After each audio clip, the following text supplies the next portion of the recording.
T1. BLG here. Oh, Knight already looking even better then. Silas down too. I mean, it's who you blind, right? Do you blind mid or do you blind top? I think mid may be slightly safer. There's also the possibility this Mel is flex. Yeah, I doubt it. They could flex it actually. That would be annoying. Yeah, I doubt it. But okay, Aurora side of it, yeah. Aurora all right, even better. And that puts pressure on bottom lane too. Aurora very, very good at roaming. Not Knight's best champion though. He does struggle on this. He's only won 1 game of the 4 that he's played. I think both the mid laners in this best of 5 do struggle with that Aurora from time to time. Now where will T1 go? Does Faker just want to play the Ahri into it, or is he going to cook a little? Because he definitely could. Cassante first. Okay, so that gives them some frontline and some actual structure. Is he actually just going to go more burst with like a Ahri Lissandra type of champion, or do we need something more consistent? Into the Aurora, you don't have a lot of options because Aurora can be a painful laner, so you can't get too creative. Yeah, it's also where do you look for consistency? Like Azir, but that's really fallen off. Yeah, it's just the Ahri. Yep, Ahri makes sense. And now we'll see Bin's answer to Cassante. Still has... Gwen. Okay, no, so looking at his solo queue, he's been throwing a couple extra games of Gwen in there. Ooh. These are similar ideas here. Mordekaiser. Nah, it's going to be Gwen. It has to be, right? I mean, this is what he's been playing more in solo queue for his solo queue account. So Gwen did get those nice little buffs back up to try and get her back in the meta. They wanted her more back in MSI meta, and now we finally do. It was a T1 magic. We were talking about it in the game. T1 so often just find that way to get back in that small window of opportunity. And perhaps that's Carrier's Pike. He is so special on this champion. There's a reason he's got a world skin, and I'll say this best of 5, I think Carrier has been pretty muted overall. I think he's been pretty quiet, hasn't had the best of series. Now looking to see if perhaps he can skewer on as that Spider steps forward. Bone skewer in, repel up from on, and they turn on to Pays immediately. Flash across the wall from Viper. Pays just can't escape. It's all gone pear-shaped for T1 in the bot lane at level 1. On is so ready for that. Did you see that? Zero hesitation. He is so ready for that. Immediately into spider form, into repel, right on top of you, gets the ignite, and now he gets a cocoon onto Carrier. Repels up. I mean, you have 2 skills at level 1 as the Elise, right? You have the repel and you have the cocoon. There's a reason I said this is my favorite iteration with the Caitlyn Elise. Oh my goodness, this combo is crazy. And BLG, I mean, they were always even doing this even with Elkanon. And continuing with the success. Knight as well, good fit. Oh my goodness, good trade onto Faker. Incredible trade there from Knight. As we see Bin dashing away from Doran on the top side, and that is devastating for T1. 700 gold down at 2 minutes into the game. With Ban's new set coming out on the 31st of July. You can grab yourself that Ahri Inquisitive, a super special alternate art that can be found in packs. Medic? Yeah?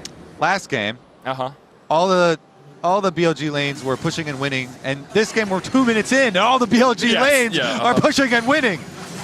So the story looks very similar. Knight has overtaken Gala as well for international kills. He's at 580 to Gala's 563.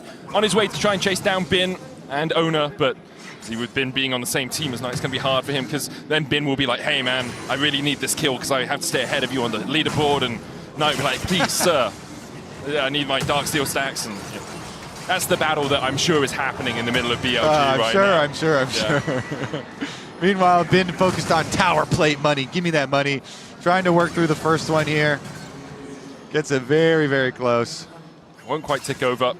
Expect to see a focus fortune towards getting those grubs early on, especially if they want this Gwen to continue to push in. Yeah, I mean, that matchup, I mean, it is brutal. Bin is just going to decimate him up there. Already with massive CS lead, working for turret plate money. Bottom side too. Ghostwater dive doesn't find the CC chain. On has to flash away with Ono on the way across. Triple snap trap from Viper as Owner eats one, Carrier eats the other, but it's the summoner down for the Elise as we see Doran resetting. Has himself a helm. he made himself. And now TP's back in. Refillable? Oh no, it gets a null magic mantle, so a little bit alongside that refillable at least. There you go. Okay, the defensive starter kit. Yeah. There you go. Yeah, I mean, the pain is going to continue up there. The pain's continuing it everywhere, man. Yeah, I mean, I guess Paze has been able to even out things. Yeah, bot lane's chill. Bot lane's chill. They could definitely clap back, and they had Owner path down there, and they left a bunch of Vision. You see all these wards here around the bottom lane too. You know, they very well know they're going to need to make something happen. Mid lane is getting pushed in as well, but Faker doing a lot better in CS. Hasn't dropped too many here. So Knight only has a small lead over him compared to the rest. Only about 50 gold, and we're still only 4.5 minutes in, right? The explosiveness of the level Carry 1. is going mid though. Pyke a little bit of a roam timer. I think he was seen by that ward. So Knight could waste a little bit of his time. Go in with that Phantom Undertow. Looks like the reset is just going to finish up. And Shun just doing his razor beaks for now. Means that Paze walks into the lane unaided by any support for now. As On is just waiting in that bush to see if Paze does overstep. If there's only On there, the rebuttal a very good tool for Paze to avoid the cocoon and the CC and turn it around. Of course, if there's a little bit more CC there, then it becomes harder to get your rebuttal down in time. As Bin has hit level 6, has that needle work and begins to snip his way through Doran. Does have the Intofos, but look at the damage from the 1,000 cuts. Bin with the needlework, and Doran, well, it's just sewed up in the top lane. Great flash from Bin. Doran overstays. Doran down, level 6 to level 5. Bin chooses his moment, goes in with the needlework. Bot lane, I was going to say too, you know, Owner was hovering around bottom lane to try and make a counter play here, but no move opened up, and so it's just Bin domination, the story of this game.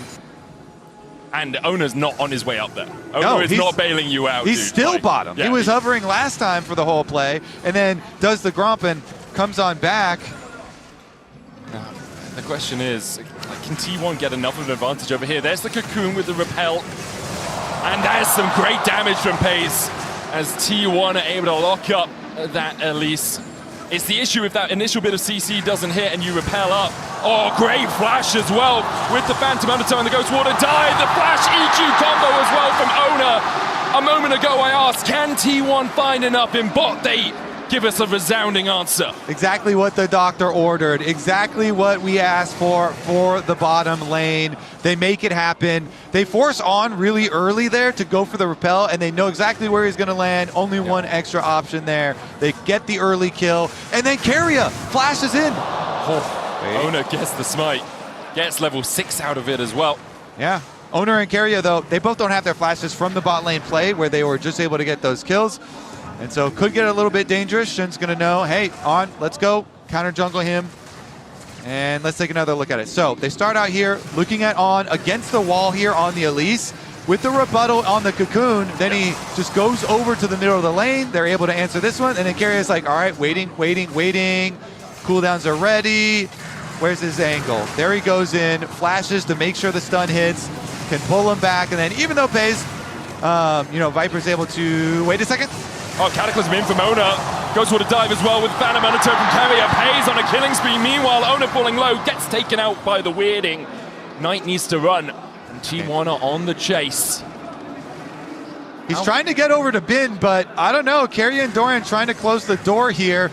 Bin wants to get those minions into the tower to allow Knight an area to walk out. Shun is level 6 as well. This is dangerous for Keria. Knight tries to go between worlds across the veil, dashes away. There's the weirding as well for the damage, and Knight can just, as you say, flash out the back. Paze flashing forward though, rocket bounce! Unfortunately for him, the Eclipse not enough, not golden enough for him to secure that kill, while Faker uses the Spirit Rush in the mid lane. As Viper and On push in. Bot lane abandoned by both these teams as Grub's the target for BLG. Yeah, everybody roams up for the action here, and the long chase on Knight does not even afford the extra kill to T1. Paze trying to answer there, had his proto belt done. almost was able to get enough damage, but not quite. And On's Rico gets interrupt. That's going to be interesting for bot lane because it's going to push in afterwards. So it started out with the red buff invade. We saw as Shun and On already took away the Raptors, but Keria and Pays got to reset and come for the fight. So here we go. The initial play again was on to On, forcing the repel early, and then they go for the follow-up play to burst him down. Yeah. Shun missing the flash Istal's impact as well means that he's nowhere near the fight. He's a mile away. And because of that, T1 are able to turn it around. Look at that bot lane as well. 1,000 gold lead for Pays after he died at level 1 before minions had even crashed in the wave. Keria and Owner spending so much time down here, really helping out. On trying to step forward. Do they know Keria's here? Solar Snare comes out as the tower, the Drake goes over to Owner. Flash away from On. Keria now running with that Ghost Water dive. Heals up. Knight looking for top lane as Doran his target. Shun is here as well. Doran's got to do a lot of work to survive through this one. Shun with the Ishtar's impact across the wall. They'll put down the Hallowed Mist and impale onto Doran. And enough needles to send him back to the fountain. Meanwhile, on the bot side, On and Viper now need to decide, do you stick or do you run away? Do you stay or do you live to fight another day? As good damage from the Spiderling. Cataclysm onto the backline. Viper able to walk away from the flag and drag combo with a TP coming in. Solar Snare only finds one Pays. Down to about half HP. Good rebuttal on Ignited. And Knight just here to save him. Golden Eclipse not enough even with the Ignite ticking onto On. They didn't have those overwhelmed stacks. Yeah, T1, they get the teleport and look at mid lane. Faker's able to push that in. Faker's going to have a roam timer. He could try and answer somewhere else. Top lane's recalling already though, so not going to forward much except for that turret plate pressure. And the teleport cooldown from Knight here. I mean, T1 play it nicely. They know BLG have 2 teleports available to them, and they don't overcommit to the tower dive. As soon as they see the single teleport, immediately they back off. They land their combination onto On, and they draw it out. So, Dragon advantage for T1. It's really just this bin giga gold lead up there. Yeah. But there's a massive gold lead for Pays in the Coinbase gold grind down towards that bottom lane as well. 1,000 gold ahead. As you say, you can really see the schism between the two teams. It's like, how far ahead can Bin get and how far ahead can Pays get? And we'll see when the two meet, which one of them is the stronger, which one of the teams is able to play around them better. Grubs, looks like the third one is going to get taken by Shun. It's the Orbital Deception, just short there from Faker. Yeah. Knight walked away. And even with Knight having that kill and assists from earlier, Faker got so much alone time to push in those minion waves and get those tower plates. He's actually ahead in gold himself on this Ahri. Him, Owner, and Keria looking for the constant invades to get the deep vision to set up their next play. Meanwhile, I mean, anytime the camera's topside, it's going to be more pain for Doran. Yeah. He's doing what you have to do, though. You just Giga Stack your magic resist. Try and get to your Kinnick Rooker as quickly as you possibly can so you can play into Knight and into Bin and try and use that replenishing shield over and over. Keria! It looks good onto Viper. Death from below. Keria finds him. Shares the love, shares the gold around. And Pays predicts it there. Really nice with the snare, so they instantly delete Viper. Caitlyn down, Flash gone from him as well. And guess what? Who's got the bigger gold lead now? Pays is able to add a bunch of extra gold on top of it. They delete the bottom lane again. These teams have drawn the line in the sand. It is top lane for BLG, and it is bot lane, bot lane, bot lane for T1. As BLG tried to match that bot lane pressure in the early game, but weren't able to do it. This Caitlyn Elise is when they play for bot. 77% win rate on the Caitlyn. They know how to play through Viper, even if he's not the key focus of this team most of the time. But here, T1 have just stymied that. They've suffocated this Caitlyn out of the game. And now Faker looking for the chase on tonight with the Spirit Rush. Charm doesn't connect. A Bone Skewer just whistles behind Knight. Meanwhile, topside, Dorn's getting zoned off. Yeah, thank you, observers. Tower's going to go down in favor of Bin. That is first tower bonus for him. Mid lane, though. Flag and drag in from Owner. Cataclysm down. On goes into the sky. Shun with a goodish does impact on Carrier. Is still going to get rooted up. And now that Skarner has no place to go. Pays with a double. T1 have come to life in game 4. The critical difference. T1 choose the battlefield. They choose it around Pays. Do not fight around Doran. Just abandon top lane. He's got his Gainic Rookern. And he's going to run. And he's going to be okay. Meanwhile, continue to fight around Pays. Continue to choose the battlefield that is to your advantage. They get the kill onto the Elise immediately, and then they can follow it up with the other. Well, is a scorpion not an arachnid? I know that's technical, Close enough, difference. It's got a lot of legs. Yeah. So they kill the other one too. A doctor, not a biologist, damn it, you know? Anyway, close enough. As the Scorpion has definitely lost its sting, and this Spider's Venom not doing any damage at all to T1. A 3,000 gold lead for Pays.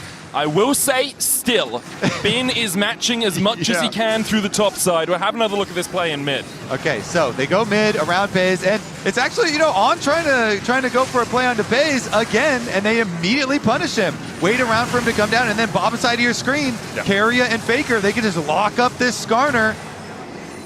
Double kill for Pays. As you say, though, Bin off screen, still getting richer and richer and richer. But how much can he do when the fight really begins? He has that I've seen Gwens do a whole lot. I have too. With that going untargetable deal, that is annoying. That Hallowed Mist can do quite a bit, but I wonder if he is going to be stymied on his way, you know? Because a Pike can get quite close to you before they use the Bone Skewer. A Jarvan can Cataclysm on top of you, and then you haven't got your skip and slash, and you're not skipping nor your slashing. It's always so hard because you kind of have to like play an in and wait a second. How long are they going to go for this? Carrier's on the way. As is Pays. Bin only has the plate of steel caps, and now with TP in from T1, they are collapsing on the top side, and Bin might be done. Good flash, but the flash and Topos brings him back, and they bury him in the lane where he had such dominance. Okay, well, they choose the battlefield, and now it's around Bin 2, and they bring 4 members. T1, they overload the top side. Now they're going to transfer pressure towards mid. Pays, can he hit it? Owner had to flash away from the Impale. Cataclysm came in as well. The Solar Slayer, the snare did not connect, but we did see On flashing out of its clutches. Rift Herald available for T1. Knight just hasn't really been involved in the game as much as he'd like so far, pushing through that bot side, trying to get some gold back for himself. T1, Gray, the strength, the playmaking, they move around the map, forcing these plays, getting that kill onto Bin to try and keep him in check. He's not quite at his 2 items yet because he upgraded his boots, and he gets locked in again! Bin locked up, and where can you go? X marks the spot. T1, they changed the battlefield to top lane. They said Bin is the only one ahead. Let's make it not so much longer. As Doran comes in and steal any of that away. Maybe took the Gromp, didn't quite see. You can see the swing in T1's favor. And now a 2.5k gold lead. And they are doing such a good job, as you've said a couple of times, picking where they want. Making their own terms of engagement and saying, hey, BLG, you don't just get to rule the map. We're going to find places where we can outnumber you, and then we're going to outclass you. Yeah. Doran, the humble top laner. He's like, fine, I play Cassante. I will stack a bunch of magic resistance. I will be weak side, and eventually I'll get a turret plate myself. And he's chopping down on that gold lead because Bin keeps getting targeted, taken off the map, and Doran, he's going to get a little bit in response. And he's just... You don't need to be gold rich as a Cassante. Your items, you just want tanks. You just want a couple of tank items. You don't need 4 or 5. Obviously it helps, but you just want to be a tank later on in the game. Owner looking for Knight now, who does spot him out with the Oracles. Next Drake's still 2.5 minutes away, but the first 2 have gone to T1 as Owner gets the smite on the Crux. To force Shun to only accept those little ones. Shun has 2 items though, very cheap ones, Protoplasm Harness and the Vandal Pipes. I mean, yeah, jugglers love stealing away some support items. Yep. Those things are made so cheap. Bin under attack again. And the dash away. Faker holding that second Spirit Rush. They'll jump in for Bin. Hallow miss, dodges the charm, locked against the wall though, and this is without Pays even here. The Fed carry for T1 is not needed to take down the Fed carry for BLG. And I mean, yeah, they don't even have a tower up there anymore. Yes, BLG do technically get to push mid, but... Phantom Undertow. Sorry, Ghost would have dived in from Carrier as Pays is already killed off on Ishtar's impact. Will get the knock back. So they look for the Phantom Overtow, but can't quite land it. But there's the Solar Snare, and Shun allergic to the sunlight. A golden eclipse as Carrier finds another.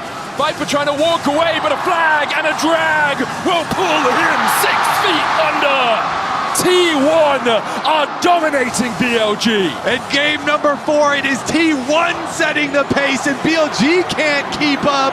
Bin was out there in no man's land. They didn't have pressure on the other side of the map. They didn't even have a tower left up there anymore. And so T1 target him again, and again. They put him in the dirt, and then they rotate over to get the rest of BLG. And now it's T1's turn to snowball. Medic, we've got another epic best of 5 on our hands here. If T1 can actually finish this one out, they will push us to a silver scrapes here. Another silver scrapes. 2 in 2 days. At MSI. I love it. It would be epic. They still have some work to do, but they're all set up to do it. Oh, Carrier with the bone skewer. Runs away with the Ghost Water dive, but he has been so on point finding these, also getting this vision in. That's not spotted out by On. There's a control ward down towards below the red buff. Next Drake up in 10 seconds time. Soul point for T1. BLG scrambling, trying to find a way back into this game. Almost 2 items on Bin. The Nash's Tooth not quite there yet. Viper still sitting only on the Hex Optics. Fitting for Caitlyn, of course, that sniper rifle, but really needs more. Because you look at Pays, and Pays almost has a hat. And Faker already has his first needlessly large rod if he's going towards that Rabadon's. BLG cannot contest. It will be Soul point for T1. A Cloud Soul alongside it. And with Carrier on this bike, I would be very scared of them picking up that Soul. World Finals 2024, we were treated to all 5. And here, T1 with 3 dragons and a 5K gold lead. They look like they are steps away from trying to treat us again. BLG, though. What do you do if you're BLG? How do you find a way back in? Well, they're going to need to force a team fight here. They can't allow T1 to keep picking them apart across the map. Problem is, that's easier said than done. Yeah. When T1 already have the vision control and they've got roaming around Pyke there with Carrier, and then Owner and Faker constantly popping out from the jungle. Deathcap also just completed for Pays, so he's got massive 3-item power spike damage. He's coming from the base right now. The lead for T1 right now is just basically at the breaking point. One more thing, and it's just going to be overwhelming. Battle Herald comes down from Owner as they look for the charge towards the bottom side. Bin dashes to the side of the bone skewer, but still that charge is going to come in. Bin going forward here, though. Onto him. Shun looking for the Ishtar's impact onto Pays, who rocket belts away. Owner trying to protect his Bin, dives towards the bottom side to the death from below, and now Pays with the Cataclysm there can just rain down solar damage from this Mel. It is easy enough for T1. Pays legendary, an ace in the hole, blocked by Faker. Owner looking to try and turn off On. But in the end, the mid lane push is all that T1 need. It looks like it is going to be the clap back. T1 with that one, they just blow it out of the water. 8,000 the gold lead, should be a Baron as well. I mean, Pays just has so much damage on the Mel. That was a fight on 2 fronts, as Owner and Pays were able to win the top side. They kind of need the TP to come in sharpish as we're both falling low to the Baron. Carrier pushing mid while the Baron begun by his team, but T1 at 22 minutes going to have an 8,000, almost 8,500 gold lead when this Baron falls. And for BLG, I mean, it feels impossible to get back in this game. You are thinking about Game 5. You're thinking about what happened at Worlds in 2024. So look at this. You've got Carrier and Faker on the bottom side, and they're trying to deal with Bin. They finish up the kill there. And then top side, even with Owner getting suppressed, they have so much hit with the pace, they just burst down Shun, and Doran's able to get the ulti onto Knight, keep him up to the other side, and they get the exit kill plus the flash. I think that's got to clean it up. No flash on the Aurora either. T1 snowball is getting out of control. It really is, and you have to give credit to their bot lane. Pays 9-1-2 on this Mel, Keria 2-0-8 on this Pike. It has been by their powers combined that this game has gone so pear-shaped for BLG. Looks like an engage onto Ona. There's the weirding, there's the ace in the hole, there's the impale, and there's the kill. A shutdown going over tonight. Every comeback starts with a shutdown, I feel like. That is a good one. Directly into night. All right, the Aurora with the double buffs, with the extra gold. He hasn't gone back to spend it yet, of course. And T1 still have such a massive gold lead, but teleport from BLG. They want to make the play. Shun goes in, a great bone skewer from Keria to push Shun out of the wall. Knight coming in with the weirding onto Pays as well, who tries to rocket belt away. Meanwhile, Doran's trading with Bin. Pays getting chased down. A golden eclipse will make it a 1-for-1. Keria with the Phantom Undertow will go in and they'll take out Bin. Now a 3v3. Faker with the Spirit Rush forward, looking for a little bit more as On and Viper are on the retreat. The charm doesn't connect as they turn it around now. Viper doesn't have a huge amount of damage in his backpack, but he can still chip away at T1's health bars. The stun from Keria with the flash, and they'll manage to catch out On. Viper now needs to step up for BLG, but in the end, just a 1-for-1 between the supports. Oh my goodness, BLG, they wanted to take advantage of the moment where they have the extra champion on the Rift. They teleport for the play, flanking on both sides here. Double teleport, and they have eyes on Pays. They need to get that shutdown. Knight starts it out. Look how much damage Pays is able to get. He hits the snare, into the Q, boom. That's what it's going to take with the R. And even though they do get their shutdown onto Pays, he gets the counter kill. Shutdown money actually went into Skarner. That is not ideal for BLG. Then Faker wanted to keep it interesting here. He doesn't hit that actual charm. Very close to Shun, but uses extra charge to go back in. And then Peria tries to get real fancy here. Use the ultimate into the flash to get the pull into the charm. And yeah, they do get the support trades, but Keria spent a lot in order to set that up. No flash for him now. He's looking to see if he could catch out Viper on that Kaylin, and now he's doing the same in the mid lane as he goes for the bone skewer. T1 going to secure the soul for themselves as Pays and Ona are able to do that just as a duo. The reset was stopped for Viper, who has gone Lord Dominic's Regard's second item, which is not something we too commonly see on the Caitlyn. Still an item advantage across the board for T1. Apart from Doran, who is even with Bin. I mean, Viper is so far down. Yeah, he's trying to... Yeah, he's scavenging. Yeah, looking for some money anywhere. And T1, here comes the rest. They're keeping Bin split pushing, though, at the moment. So Bin still farming away down there. The Gwen was brought fully back under control, as we have seen this before, where... Wait a second. Okay, not going to go for the full engage, but... Man, look at that extra movement speed on Keria, though. Getting that soul, the MasterCard priceless moment of the game for T1. Keria can just be everywhere. The rest of the team as well, obviously, incredibly fast, but Keria is the one that you have to keep your eyes on. That Umbral Glaive denying vision. Doran now resetting to answer Bin's push in the top side. The Baron up in 2 minutes' time. For T1, it feels like their siege not quite there.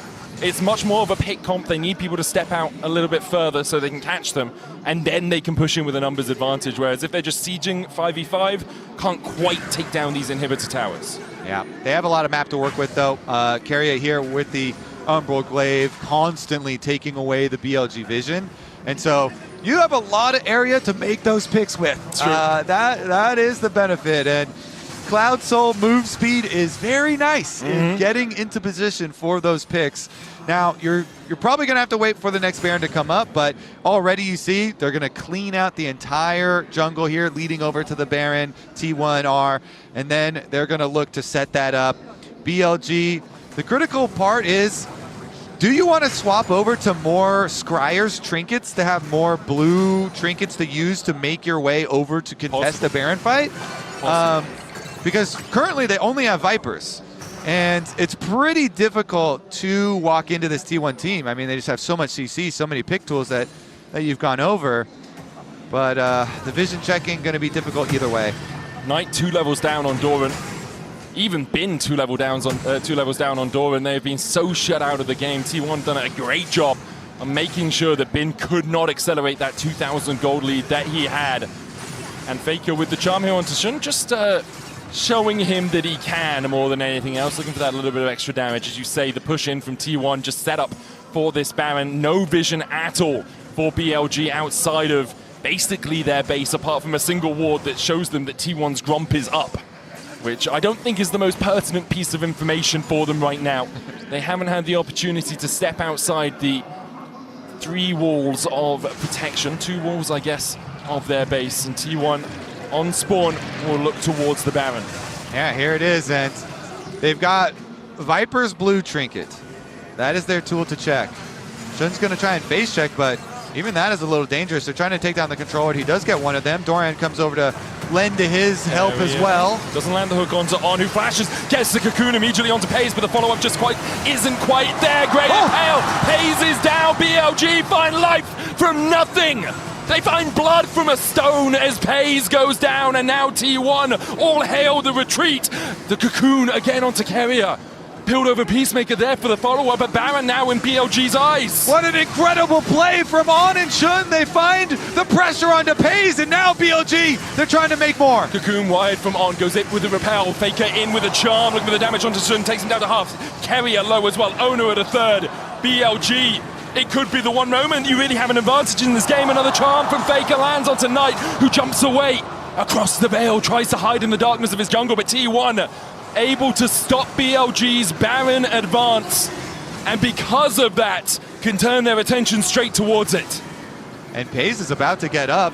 Yeah, Doran's just making sure they don't get the resets. He has teleport. Pays is about to get up and he has teleport, so he's going to teleport over to the Baron. That's going to be T1's now. It took so much from BLG, a great flash cocoon from On to find Pays. But when you are this far behind, you have to capitalize, and T1 will not let you do that. You do not win this game unless they are all dead. T1 show exactly what they can do. Obviously, in this situation, so advantageous to them, but there was a moment there, a brief glimmer of doubt that you heard around the arena that BLG maybe had fought back. BLG, they did their best. Nice pick from them on the key player. However, Faker, hallowed miss, charm goes wide as the skip and slash comes out from Bin. Doran with a good path maker though will lock him up. Elder Drake in a minute's time. Baron remains on T1 for the next 2.5. I know he keeps stressing that it's a team game, Medic, but Doran now passing the Gwen after the early stages. It was 2K behind in CS and Gold. Doran has been able to bide his time, and he is the tank that T1 need. Now T1 with the Baron buff and the Dragon Soul looking for more. They invade again, it's 35 seconds to the Elder Dragon. Again, it's a similar game plan. Elder Dragon comes, you set up around it, look for a pick. On goes up with the repel, comes back down in a relatively safe spot. 7,000 gold the lead for T1, flashes up across the board as well. Only Owner lacks his. On also without the luxury of that summoner spell. Shun 2 for BLG. Drake up in 10 seconds time. Bin has pushed through top. It's Faker to answer without TP, importantly. Still half the cooldown on that. BLG do have a window if they've tracked that timer. They could look to force a 4v5. Carrier in base as well would be 5v3 right now. TP by Bin towards the bottom lane. Faker working his way down from the top side. The red buff, the first target. Cocoon comes out. Good rebuttal. Good rebuttal from Pays. Stops the possibility of an engage from BLG. Yeah, that poke damage on Elise, that sticks. That is going to be painful for On for this Dragon fight. He's wrapping around. Faker pushing mid though. T1 applying that pressure mid while the rest of them wrap around. Carrier finds the bone skewer onto Knight. Owner puts the standard down. No vision at the moment for T1 in the middle of the pit, but they're just going to step forward and get vision themselves. Faker rotating still not here. Does have the TP. Elder down to 10k. Faker on vision. BLG trying to step forward, but Ono and Doran are just too tanky. Faker with the Spirit Rush can go across the wall. Good double impale, but that's on the tanks. The Cataclysm going in. Ono almost falling. Knight down already, though, as Pays finds it. T1 eating them alive in the river. You will take this series out of their cold, dead hands. T1 take us to 5. What an epic series here. They're going to even it up. It will be 2-2. T1 at the Elder Dragon. They take the team fight, and they're going to push for the Nexus. BLG fought valiantly, but in the end, T1's early game, the pressure they enacted through the bot lane was enough to keep BLG at bay. When these two teams meet, we are always guaranteed a banger. And this time is no different. Bring on Silver Scrapes. Oh my